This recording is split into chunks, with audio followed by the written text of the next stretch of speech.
Yo, my name's Gray, this is Consoletronix, and today I'm looking at the video games featuring Sega's hard as nails ninja hero, Joe Musashi, better known to the gaming world as the Shinobi. And it's in the Shinobi, a 1987 arcade machine, that young Joey would first strut his ninja style throwing stuff. And while the game is no groundbreaking effort, it was popular enough to get a home release on a number of different systems, including, incredibly, the Commodore 64? Unfortunately, it looks and plays like every other game on the Commodore 64. Fucking shit, mate! On the other hand, Sega's in-house development team would take the average at best coin op and produce a port that takes advantage of the Master System's too often underused hardware to bring us the definitive version.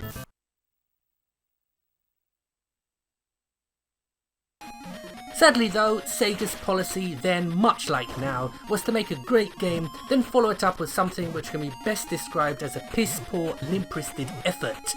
This is Cyber Shinobi, a Master System exclusive with the most misleading title since Touch My Cat, Amari, as it doesn't feature any cyborgs or robots of any kind.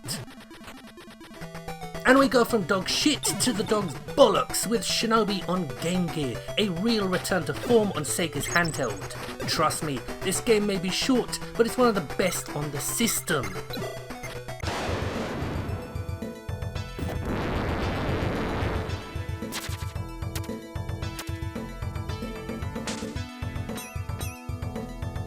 Is there really anything I can say about Revenge of Shinobi which you haven't heard before?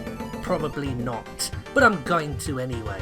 With Sega's new 16-bit console gearing up for launch in the late 1980s, Sega knew they needed killer apps in order to entice kids away from their Nintendos and other inferior machines. So they once again enlisted Musashi-san to show the Mega Drive at its very best. But this is Sega we're talking about, and for them, every triumph must be followed by a tragedy. This is the truly appalling Shadow Dancer, the second arcade game and one of the worst in the entire franchise.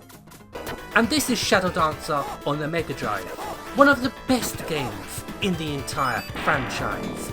It seems that the small Japanese developers at Sega, upon seeing the reaction to the arcade, pulled their small Japanese fingers out of their small Japanese arseholes and delivered the goods to which we craved.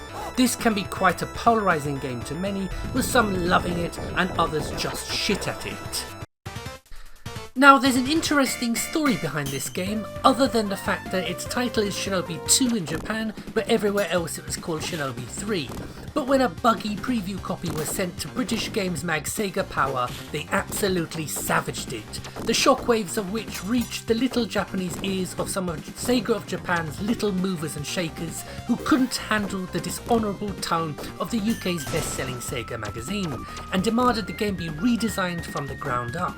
The result is one of the best games of the 16-bit era, a fact that Sega Power were not shy in reminding us every chance they got. Wow, what a rush! This has been my look at one of the great Sega series, a personal favourite of not just me, but millions of Sega fans all over the world. But don't worry, this isn't the end, it's merely the end of the beginning, as I'll be back with a part 2 showing off all the remaining Shinobi games with everybody's favourite ninja master, Joe Musashi. So my name's Gray, this is Consoletronix, please share, like and subscribe because there's more videos coming soon, and I'll see you there. Laters.